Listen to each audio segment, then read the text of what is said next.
Day 2 of SeatStory Cup 6. We're going to be playing through some more groups today as we move down to 16 players in the field. And that's Admirable, joined by Raven and Noxious. And what a day that we had yesterday, Raven. Yeah, yesterday was awesome. We saw some, some of the power decks very quickly get identified in this tournament. At least we saw Savitz perform very well with his Reno lock. We saw Amaz do some great things with that, Kun Druid combo, which was kind of great as well. So it's really cool just to see it this soon after an expansion. How how the meta's evolving even within tournaments already. Yeah, Noxious, how was your day yesterday? Yeah, likewise. I think the highlight for me was the Amaz Druid. I feel like I wish more players would bring it, but I've been told that today, in both groups, a few players brought a deck that was akin to it, if not identical. So I am eager to see how much Druid we'll see and how much of it will be combo based. Yeah, I'm kind of curious about that too, because Druid, in the early weeks of it, it was just all Jade Druid. It was sort of the easiest build around, and as sort of that Aviana Kun combo started to be found, players have found ways to refine it. The first version, I think, was really greedy, had Alex Straza in there as well, just sort of an unnecessary tool. We've seen it trim down a little bit more from there. And now it seems like they're trying to figure out how much they need to taunt up to really get through to it. And so there you saw the first two contestants from our first match. It is going to be Reynad versus Wifecoach, and a little bit of life coaching going on prior to the match as well. So I'm really interested to see how she's going to be performing today. Yeah, I mean, we saw sort of our first parts of Wifecoach in terms of playing at DreamHack, and she performed very well. I think she ended groups in, I think she ended 6-3. She dismantled Maverick. Yeah, I think she ended 6-3 or, extremely close to that score. So great performance, and looking forward to see how she can do now. Pretty sure she was streaming. Well, she wasn't streaming, but she was with Wifecoach while he was streaming, and you could very often hear her saying, "Oh, okay, so why this play? Why this? Why that? Why that?" So I think she's actually been putting some practice in as well. So. Well, a really solid coach at that. I mean, Wifecoach, he's one of the most brilliant minds in the game, and not only at playing but also explaining it. Every time I watch him stream, I pick something up, and there's always reasoning behind what he does. And when he doesn't find reasoning, he'll spend time going and finding the reason. Yeah, I mean, one of the standard things he does and he's been doing with JJ recently is just, it's all about the sample size, right? So he plays 100 games of a deck, works out, the slight differences, makes some changes as well, and then carries on again another 100 games. So, really, really impressive approach to the game. At least. I think JJ is also picking up on it. You can tell that his analytical mind has been improved from practicing with Wifecoach. So hopefully Wifecoach is in the same boat as far as the amount of effort she's put in. I don't know exactly how seriously she takes the game, but I'm guessing if she's willing to participate in a tournament, there's got to be some level of her that's just willing to compete.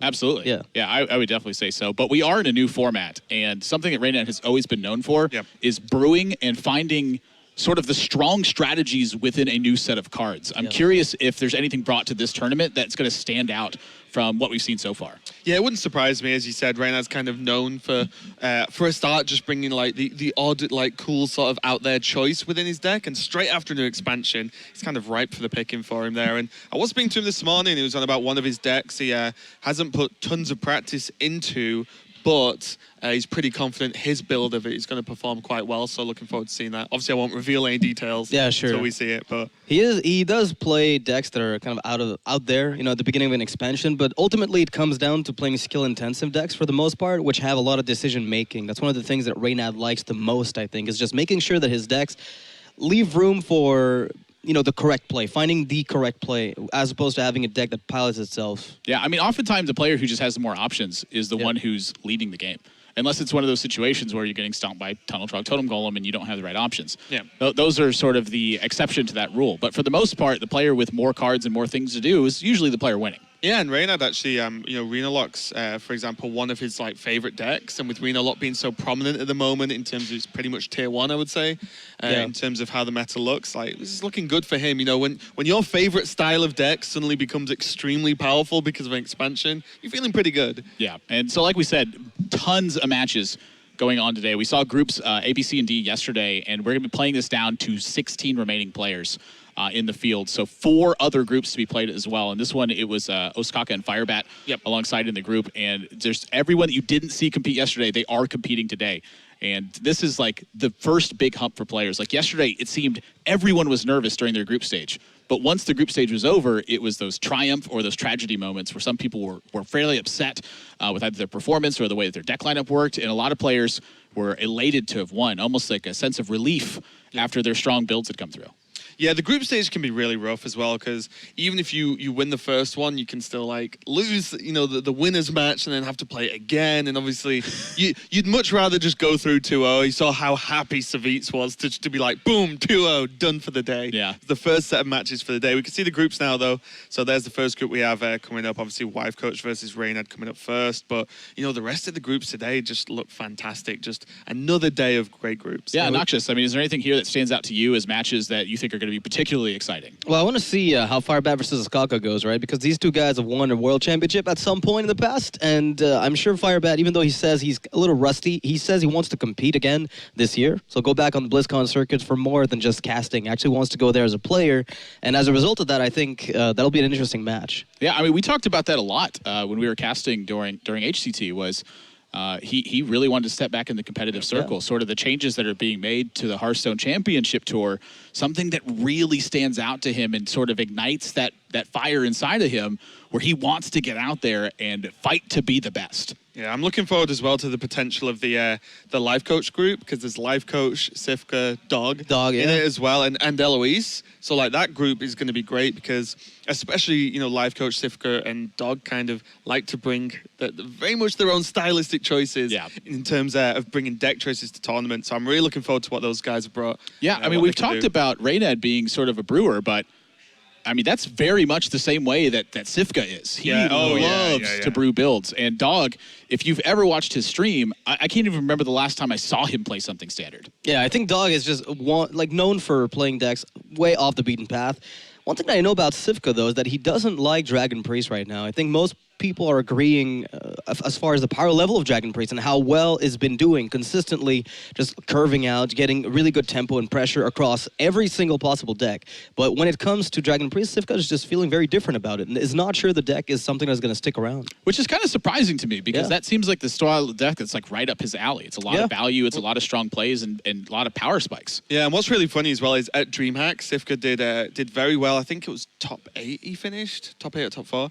And he took just Dragon Warrior, just straight up. And we were speaking, and Lifecoach was there. Cassie, I was speaking to him. Lifecoach was like, yeah, so we spoke to Sifka quite a lot, saying Dragon Warrior is really good. It was a great pick. Sifka just didn't believe it. So they ended up playing, I can't remember how many games they played against each other. Dragon Warrior won out, so Sifka took it. And it performed very well. So it's interesting that Sifka always brings sort of kind of more of his own style or like slightly wacky stuff and makes it work. But he's got the point where he's identifying that if there's a deck that's just powerful, he wants to win the tournament, sometimes you've just got to bring it. Plus the revenge potential there for Sifka. Yeah.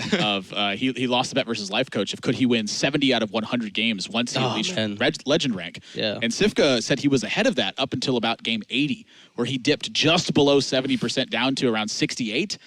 And so he lost, has to dye his hair blue, and then he plays more games. He gets right back up to 70% after the 100 games threshold. So I think that's something really cool to look forward to in that match as well. So as soon as these two are ready, we're going to get into game, and it looks like we're getting the spectate set up. So if these two are ready, we're going to be hopping in. But wow, this is such a cool kickoff to the day, and right away. I don't know if this is an actual game or might be a practice. It's got to be practice. I was hoping. I was like, Paladin Hunter, this can't be right. For those of you who can't see, it was Paladin versus Hunter, and the Hunter had Arcane Shot in the opening round. So we're like, probably a practice game. Not only is it classes number 8 and 9 in power level right now, but it would also be weird builds. So I'm very happy that we're not seeing those two because I like seeing strong decks. What if the Sunshine Hunter is something that Lifecoach has been working on? He just remade it, and then Wifecoach just said, you know what, I'm going to bring this along as well. And then you have on the other side, Reynad, who goes, I'm going to bring Anything Can Happen. Let's do that. Hey, the new sort of version of Anything is actually pretty decent. You get Finger. Yeah. And Finger just draws things your deck, draws the Murlocs out, and you can do some like really stupid combos. Gara did, I think he played that yesterday, and it didn't go so well for him, though. He ended up losing because of that deck in Group B, in the B stream, that is. Yeah, I mean, the Anything Paladin deck definitely got some help, but how much help did it get is really sort of the question there. With Reynad sort of coming back into the metagame, I think you have some game there, but Reynad has the potential to be actually anything. And to me, the Anything combo, the most interesting interaction is with Finja. If Finja can kill a minion and it would die on the backswing, if it draws War Leader from its effect, it will stay alive at 1 health. So that, to me, is the most interesting interaction. And also, a lot of the time, you can do double trades because the Finger quite often pulls a blue girl and a war leader, or 2 blue girls, which you can use because the effect is instant. It's not an end-of-turn effect. It's completely live. But enough of that. Enough of Murlocs. We are going to get into Game 1. Reynad versus Wifecoach. Yeah, it looks like Pirate Dragons taking on Miracle Rogue. And second is Oz first mate, not the draw you're looking for. But this matchup can get a little bit tricky for Reynad in some spots here.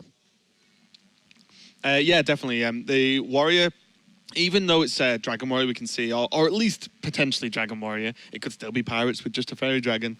And a Ravaging Ghoul. Yeah, sure. Why not? To counter the other Pirate Warriors. But yeah, like the Warrior can be very aggressive and just really just pound down the Rogue. And the Rogue doesn't really have too much great defensive options unless they've got one of those fantastic like anti-aggro openings and got the Pirate package for themselves because Pirates in Rogue is just becoming the standard now. Yeah, pretty good offset here for Reynad, having the backstab for the small-time Buccaneer. I think it's super key to being able to stay alive. When he can eviscerate, it's kind of a similar effect, but then the 1/1s start to crack for quite a bit of damage. So fortunate for Reynad to have the backstab plus the dagger here, but the Fairy Dragon, Noxus, is just too much pressure for him to handle early on. There is, so far, it's looking like it might have to be a coin Tomb Pillager here. I think it's going to be forced into Tomb Pillager on the coin. There isn't much of a follow-up to that, but the question is whether or not Wifecoach is even going to address it or just let it, die over a few turns, give it some value trades. Because I don't think there's any reason for the Warrior player to really address the minion until the trades have been done. One of the things that's interesting to me is the Fairy Dragon without any other the other dragon stuff. There was actually a build very early in the expansion where people played non-Dragon Warriors. It was just Fairy Dragon as a soul aggressor 2-drop. And you wouldn't play the rest. You wouldn't play Corruptor. You wouldn't play the Azure Drake, the Alexstras's Champion. However, the build changed a bit more now, so you have to expect that there is going to be all the Dragon package alongside it. And Raven, what do you think about this turn? He chooses to just re-dagger again, so playing it a little bit slower. I feel like he's going to have the time for this because there's just not a strong follow-up here. Yeah, and I think the main point for Reynad here is just to take it slow to have an even better follow-up later on, right? With gadgets and prep and coin in hand, and you could, just draw more spells, for example, beforehand. It opens up way more options, and he has got away with it, as you said, because you can see Wifecoach, you speak about the dragon package, but with a lack of dragons, your deck suddenly becomes a little bit weaker. Yeah, I mean, that's quite a bit of information there for Reynad to see that Alexstras's Champion with no buff. Yeah. Yeah, you have to be expecting Kor'kron Elite, possibly a Fiery War Axe somewhere in there that you hadn't expected. The range of cards that is in there could be Curator, could be Blood to Ichor. There's not that many cards like Corruptor that wouldn't be enabled by dragons either. So you have information as to what's there, but also what can't be done. Yeah, this is a mighty interesting turn here. I think all of the options available for Wifecoach are legitimately considerable. Yeah, I agree, actually. It's just weird because nothing quite adds up the way you want it to. Blood to Ichor is really nice to create the trade onto the board, develop another minion, but you'd really like to play Kor'kron as well this turn, but not going to be enough. To me, that's really saying that Kor'kron is on the forefront of the mind. I mean, if Kor'kron comes down here, Wifecoach is dropping Reynad to 9 with 3 minions in play. This is, it's kind of like you mentioned earlier, Nox, like, this is a reasonable overall plan versus Rogue is to just act like the minions don't exist. You could literally do the whole, the pictures going around with, the cardboard covering the opponent's side of the board. Matter. Just highlighting the Rogue's face. They don't play taunt anyway, so you don't even have to think about that. I mean, typically in the matchup, the Rogues have become the aggressor. And so when the Dragon Warrior has the opportunity to take that away from Reynad here, I think that's a really big deal. Yeah, I agree. This is very difficult to come back from here. And even, there was a pause there from Wifecoach just thinking, what do I want to do with this Kor'kron?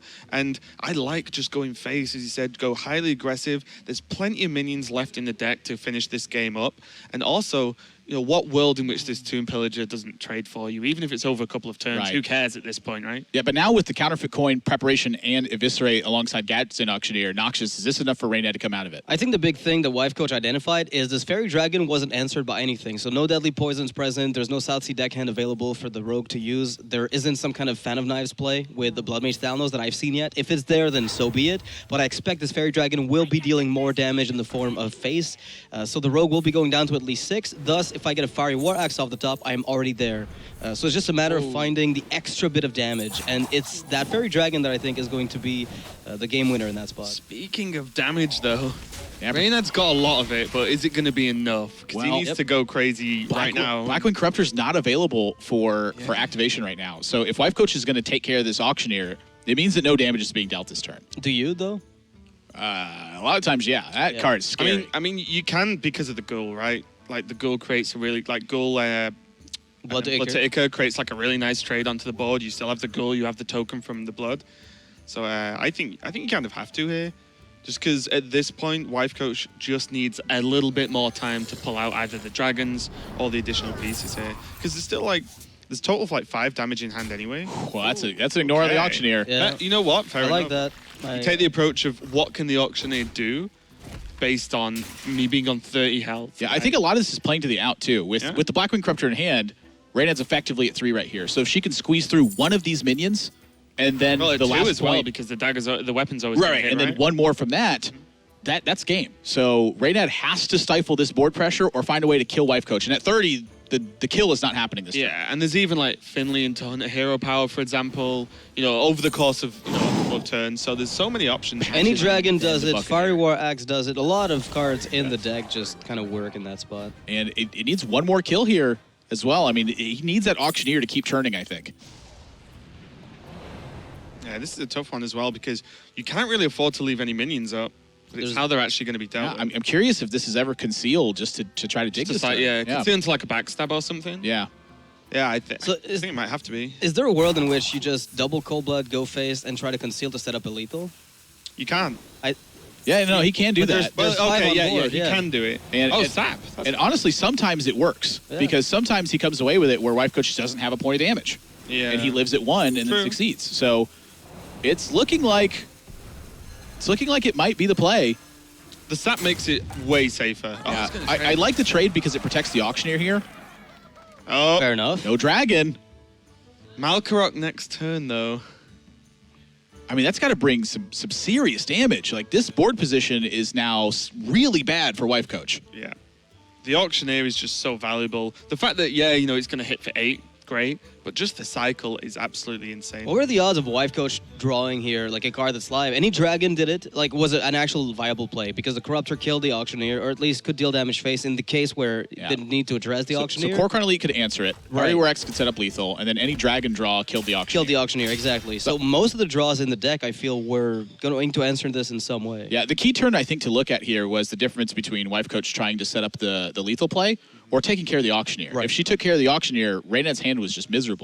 But can you expect that kind of range from your opponent when you just saw them play Auctioneer and draw some extra cards? Yeah, I don't know. It's a big ask normally, but everything seemed to have panned out pretty okay. There's the backstab on demand as well. This is going to come down to Malkarok and whether or not it gets an Arcanite Reaper or better. Yep. There's Arcanite Reaper. There is Gorehowl, Gladiator's Longbow. Can you get the non-collectible weapons? Like, can you get Ash No, Breaker from it? you cannot get those. So there's only ones you can put in your deck. there's 3 weapons. There's also yes. Piranha Launcher isn't remotely close. Yeah, there's Gladiator's Longbow, Arcanite Reaper. Yeah, those those two will score hell. You're like, what weapons? Well, Piranha Launcher doesn't do it. That's something I can definitely I'm just say. looking at the new weapon that came out, trying to figure out, is there something... We were talking about the highest damage weapons in the game, and you're like, Piranha Launcher doesn't even get close, guys. Good work. It's like Life's Justice isn't good. What would we do without Perdition's Blade doesn't do it either. Oh my god. Oh wow, that Edwin Van Cleef at the top here. Yeah, I'm not even sure it mattered really what minions came out this turn. I mean, with Leroy in hand as well. This is coming down to Malkarok, period. I mean, there's no other card, right? It's like a 10% chance, maybe less than that. Okay. Here we go. Malkarok time. Curse Blade! Gorehowl, go! Oh, that's Curse Blade. Oh no, it's the new one. Yeah. Okay. So not going to get there. Reynad going to live by the skin of his teeth and get game number 1. And you see the impact in which not drawing dragons in a dragon deck has on the game. Yeah, that definitely made an impact, but I seriously would consider the Auctioneer turn. That is a dangerous minion to leave on board, and I think certainly can justify the risk with the amount of damage potential it has to be there. Reynad has to kill 3 minions, and then you have to not draw a dragon, basically, if one of those minions And when lives. you'd only drawn a fairy dragon all game, Right. it's like you expect a dragon at that point. Yeah, so that's just a situation where you go back and look at it, do the math, and figure out which one's better. Yeah. I mean, it's honestly right now I could not say that play was not better than killing the auctioneer. My gut says it was better to ignore the auctioneer, but we'd have to run the math, and it would be fairly simple to figure out the odds on that one. So Yep. we can actually go back. Is that a and Bloodsail analyze. Corsair in a Warlock deck? Yes. Coach is bleeding through. Yeah, Livecoach has been playing this deck with JJ, I believe, and you run patches. It's the patches activator Oh. as well. So it's just to give you an additional early game and weapon removal to a certain extent. Like, why not? Yeah, I mean, sometimes you pick off a Fiery War Axe. Yeah. Even if you just are getting one charge of, like, an Azos First Mate weapon. And also as well, like, against Pirate Warrior, Aggro Shaman, like, a turn one, like, potentially negate a part of the either Claws or the Fiery War Axe or even the Hook. Set a Mortal Coil on the small time. And you have a minion to just do something with, right? So, I've not tried it yet, but it seems, I follow the logic. Yeah, just going to keep the brand and throw back the... Corsair. So you keep the Corsair against Rogue just for the patches, just getting it out of the deck. Since you're going to be live tapping quite a bit, and you don't want to live tap into it. Is this ever a consideration? Yeah, to me, it's a question of what are the key cards in the build? What are you actually Right. really looking for? Yeah. And The problem with the Corsair is you'd end up playing it, turn 2 or turn 3? yeah. Because you don't want to play it before the weapon, but then by then it's too late. The damage has been done, right? And patches doesn't really snap back fast. It's like Mortal Coil. Do you keep Mortal Coil on the play against a Rogue? I mean, against anyone that will play patches. A lot of people say yes, some people say no. So I think that's what it comes down to. Yeah, so looking at the hands, Reynad's got double prep, Questing Adventure, Coin, Swashbuckler, and that is some heat. Like, this Questing Adventure is going to get really big really fast. Yeah, Wifecoach has got the Demon Wrath for now to stave off this turn if she really wants to. But the scary thing about going all in with a Questing without Conceal is there are now like 2, potentially 3 cards in Wifecoach's Reno deck that just count as this pretty hard. Oh my Headwind gets drawn as well. Okay, so there's Spellbreaker, there's, I'm guessing, Blast Crystal, and then Siphon, but for turn 6. Yeah, so this is a there are spell. 2 cards. Not a spell, if it though. goes all in. I mean, I could really see the Coin Edwin here. Coin Edwin's going to put a 6/6 on board. I mean, maybe, I even think But you do could you not see justify a- one prep alongside of it. Coin, prep.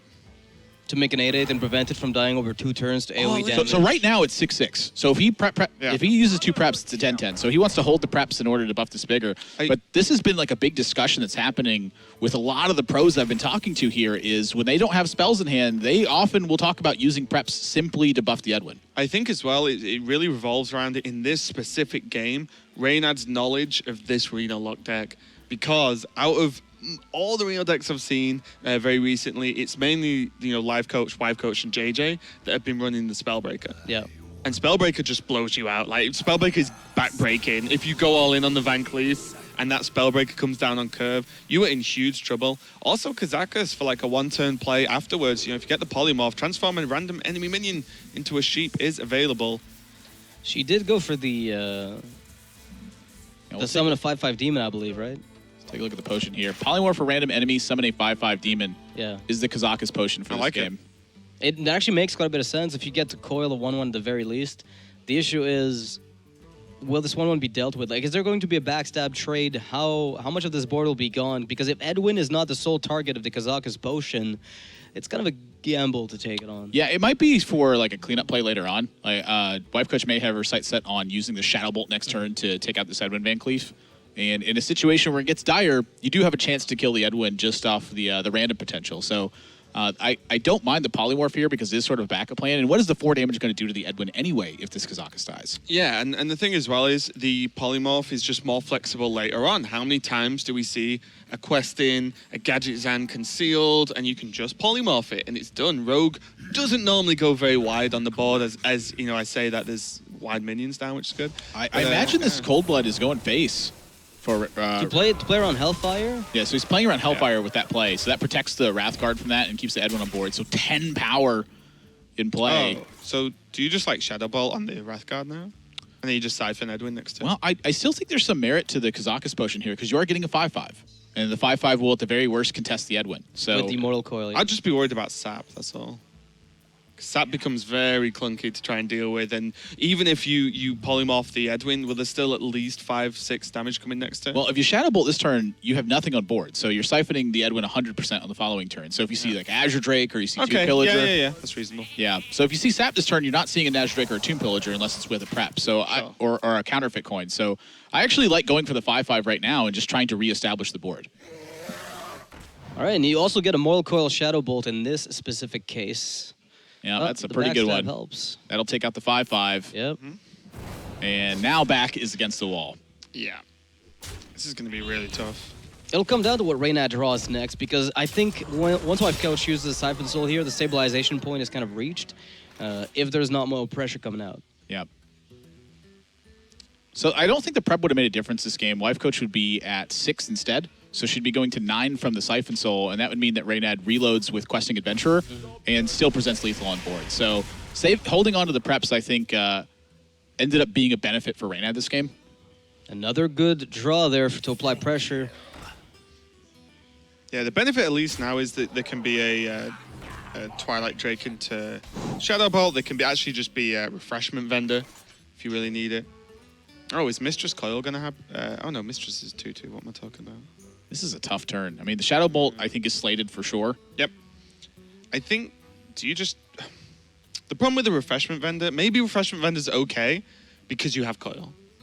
So normally you'd want the trade potential from the Drake, but you have Coil to combine with the 3 attack from the Refreshment Vendor to kill the other 4. I wonder if there's any merit to like the brand Refreshment Vendor here, go up to 17. And just stabilize off of that. And then try to recover from that, but... There's no AoE though, right? Like, if you had a Shadow Flame... I mean, yeah, exactly. Like, Abyssal Enforcer is the only AoE, so... But that kind of does the Rogue's job for them as well, you're so... taking a lot of damage when you do that. So, Shadow Bolt, it's going to be, and I imagine that means the Mistress yep. So, Reynad's the hunt for Eviscerate or Cold Blood here. Both of those will win the game. Leroy as well. Still got Fan, so it can draw. He can actually just still play the Questing. Yeah, I think I like the lead with... Questing Backstab here. Do you want a Backstab? Give the health. You want a fan, that's a good point. Yeah. I think you're more I tempted think to it's use prep fan then. Yeah. You don't want to kill the minion, right? Yeah, no, it's a good point. And it opens up. You can still just dagger and kill it if you really want. You kind afterwards. of do, but you kind of don't. Well, you don't want to kill the minion if you draw lethal, of course. Oh, but this if is you really fan, smart, you can just actually. dagger. So Reynad's going to hold on to the Questing Adventurer there here it is. for the times that he doesn't draw anything relevant, and he's playing around Twisting Nether that way. Because right now his read is there's no way to match the Tomb Pillager, so if he doesn't draw lethal there, he can reload with the Questing Adventurer and hope to present that next threat. Yeah. After the removal has been used on the 1 minion, yeah. Yeah, Reynad going up 2-0 with this Rogue. Turns out Rogue is pretty good. Yeah. I mean, I've spoke to a lot of players, and they're all pretty on point. I was speaking to Ryu last night when we were casting the series, where he's like, yeah, Rogue's kind of quietly top tier at the moment. You know, a lot of the pros have realized it in the past, sort of the last few days, the last week or so. But yeah, it's starting to just catch on more and more because the deck doesn't do anything particularly extra, doesn't do anything flashy, but the addition of the Pirates means you have the early game you were missing so often with Rogue. And yeah, you can just push out wins versus the current metas. Yeah, and that's a really important thing because Rogue oftentimes takes an aggressive stance. You know, with Questing Adventures and Edwin, you have some massive all-in Cold potential. Bloods as well. A lot of time you just cold blood a minion and go face. And when you can back that up with early game with Small Time Buccaneer Noxious, that is an incredible deck. Yeah, I think one of the big strengths of Rogue is now that they have the early game package, they don't need to play SI7 Agent anymore, which is a really good card in a vacuum where you're starting a game plan on 3 or 4 with Tomb Pillager. But if you want to start earlier, then you can bypass that turn 3 stabilization point and just go straight to the aggression and then move on directly to Auctioneer Cycle to close out the game. And I think the fact that they're getting that accelerated pace gives them so much more consistency. And it's also matching all the other aggro decks.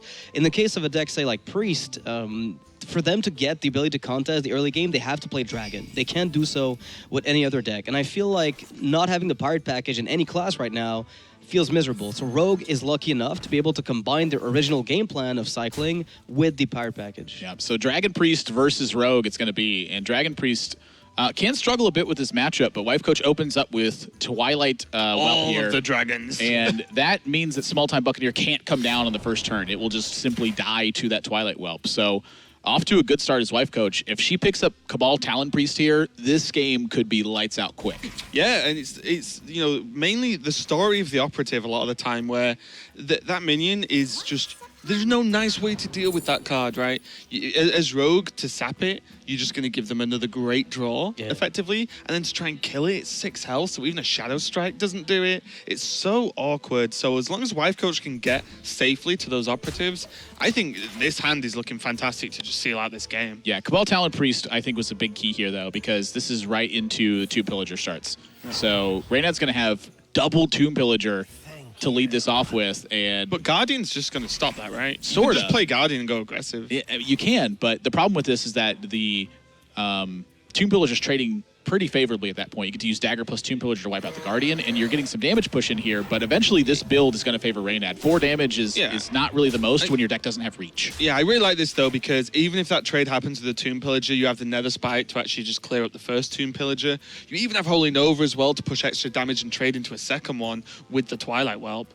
So there's really good answers here for Wifecoach, and that Twilight Guardian, unless there was a sap and then some kind of like answer to the rest of the board, it's a really good position here. I mean, it stabilizes the board. What happens is giving Wifecoach the ability to trade her entire board away for the 2 Tomb Pillagers, but that doesn't mean, you know, you've dealt with the coins from the auctioneer, so it's still a little bit sketchy for Wifecoach at this point. Again, the Cabal Talon Priest, I think Admirable was right. That card would have sealed the advantage that she had. Yeah, Reynad, he's got... I mean, he does have the ability to go with the questing here, and this is a really key turn, because if Wifecoach is free to drop a 5-drop, maybe it's a bit much for Reynad to deal with, but in this case, if say that we're not seeing a Conceal his turn, which I would think would be a little bit ludicrous, leaving your 5/1 Tomb Pillager out that way. And I think that's influencing a lot of why he's going for this Questing Adventurer turn, is that it's so strong versus the counterplay available. Yeah, he's going to get some decent trades off there. Obviously, as you said, the Tomb Pillager does live.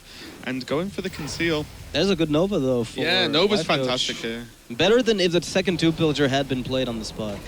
Yeah, that Questing Adventurer... might not be a problem. Oh, wow. This is just swiftly getting worse and worse for Reynad. Wifecoach has all the answers she needs now. How many Holy Novas are played on the average Dragon deck? A lot of people said, you know, people play 1. Some people said they just play 2 nowadays because they've cut both Dragon Fire potions. Yeah. I'd say it's still kind of a hybrid between both, depending on the build you're looking at. Yeah, I would be a little bit curious to know if there's 1 or 2 in there, because Dragon Fire Potion I don't think is getting the job done anymore. Right. Yeah, to be honest, I would, if I was playing against it, I would just expect the 1. Mainly because Dragon Priest never normally cycles too heavily anyway. So just playing the odds, right? You just only really try and deal with 1 at any given time. Wow, Reynad's going to trade over the Northshire Cleric here to try to deny some draw. Well, I mean... You're not winning on the face race at this point, right? Like, if they have the answer, or even if they don't, they can probably use some kind of way to stall the board. Yeah, so I think he's trying to hedge against the possibility of drawing... Shadow Word Death, he can technically take away 1 of the cards if it's not there. So I'm guessing that's where he's thinking about this. And plus with Auctioneer and with Leroy in hand, there's not a lot to fight for the board. So if Wifecoach can keep going wide, maybe it becomes a problem. Yeah. This is kind of nuts. Potion of Madness, a very good draw here. Oh my god. So you can just remove Reynad's cycle from the Thalnos this turn. That's a big deal. You get to take out 2 Pillager, plus you get to take care of the Questing Adventurer. And then Reynad has to have a minion or the game can get really ugly. So this turn, not the strongest turn in the world, but as far as answers are concerned, this is about as good as the Dragon Priest is getting. Yeah. I mean, with the hand as well, there's 2 operatives in hand. Like, it's not like, you know, this turn could potentially, will use up all of the minions on board, clear the board against Reynad. But, you know, Wifecoach has got, like, resources for days here. 2 operatives, even got the Crusher. There's a Nether Spite as the draw from the Thalnos. You know, she's not running out of cards anytime soon. The problem with this is that Reynad is presented with a really interesting turn. And I think in this spot, he is free to play Auctioneer and just say go. Almost never will he be answered by anything in the Priest deck. Right. So the way for Wifecoach to answer that would quite literally be Nether Spite into Sap or Eviscerate. Yeah, operative, yeah. I'm sorry, the operative into Sap or Eviscerate. So if he chooses to hold on to the coin in the prep here and he gets through the turn, he is almost certainly going to win the game. So you don't like using the coin in prep now? I don't think I do, because if the turn succeeds, I mean, Priest has quite literally almost 0 ways to kill it. Yeah. It's virtually impossible for this to die this turn. Yeah. Well, that's an interesting spot, because you're forced into the operative across the board. Oh, here we go. But with 2 Eviscerates left in the deck, the odds are good when you're discovering the kicker. Out of the deck. Ragnaros. Oh, okay. There you go. So now Wifecoach, the operative's so good. now tells you information that, the like, backstab makes a lot of sense to take here, though. The hand for Wifecoach already has a ton of gas. So with the backstab, she can actually answer the auctioneer on the following turn with backstab plus the Blackwing Corruptor. So I think that backstab is probably the take here. Ragnaros. It's like, you always want to steal a rag if you Why can. get a rag if you can just get an Ixia, right? Off of your Nez by Historian. Sure. That's the reasoning that happened here. I think Chillmaw has a lot of merit here as well, just to try to stop the eventual damage. But the backstab with the Azure Drake means you could Azure Drake backstab use another Spite Historian here. So Auctioneer, Chillmaw looking good. I told you Rag was the pick. Ragnaros doesn't care about stealth. All right, when do we play this tech card to remove stealth? What's that, 5-mana 4/6 to remove stealth off enemy main? Are we gonna start seeing this in Rogue against Rogues nowadays? never getting played. Yeah, it's too sad. Flair once upon a time. Or just play Rag. Burgley Bully, let's do it. Oh, this is kind of crazy. Even the additional cycle from Big the pickup. Azure Drake doesn't even punish Reynad's turn, right? You know, having to play an Azure Drake, not even a problem at all.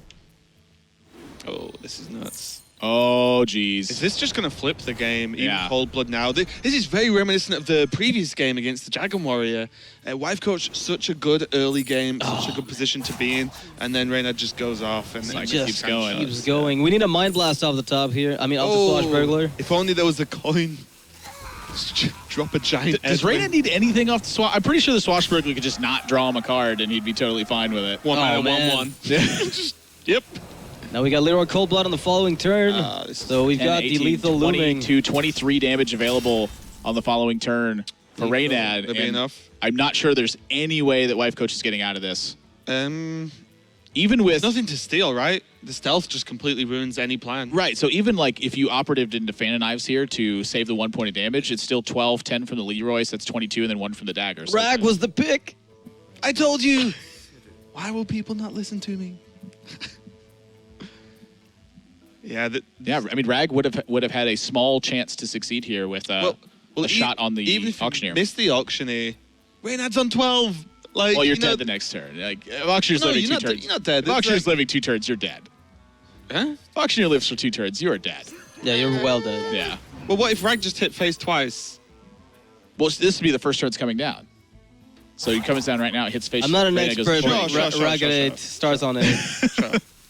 Yeah, you had a chance to maybe get... I mean, getting the Drake or the Auctioneer was good here, right? So it wasn't really... It was like a 50-50 to hit something that prevented you from dying, Yeah. and then demanding a response from the Yeah, opponent. the heal does require the full 10 from Reynad to be dealt this turn from hand, but Leroy Coldblood's going to be enough. There we go. 3-0 for Reynad to start the day, and that's got to feel good. Yeah, I mean, especially, the Rogue performing very well. Reynad was put into some very awkward points throughout that series and just about managed to pull it out the bag a couple of times. So he's got to be feeling great, as he said. 3-0 in your first match of the day. It's a pretty good start. Yeah, I mean, the first game was such a big key to me because Reynad's next 2 matchups were so favorable against the Rena Lock and against the Dragon Priest. Wifecoach, if she picked up game 1, we have a completely different set than if it's the other way around. But Reynad winning game 1 meant the series was, I think, very likely to snowball in his favor. Yeah, that's usually what a Rogue does. I think last year was standing as they stand. It just works out very well for Rogue. All right, we'll get Reynad on the couch. Give us some of his thoughts. Man, Oh, Squeeze not up, boys. that much. Bloody hell. Are you trying to say Reynad's fat? you can by sit in my moving lap that if you much? want. I'm okay with that. Off camera, Admirable. So headset's right up there for you. Oh, we got a microphone. Microphone's Okay. good enough. 3-0 to start the day and some really tough spots. You got to be feeling good after that. It's definitely it was not an easy lineup for me. I had to basically win a slightly unfavored matchup against Warrior with Rogue or with Freeze Mage, where I might be like slightly favored. I don't know.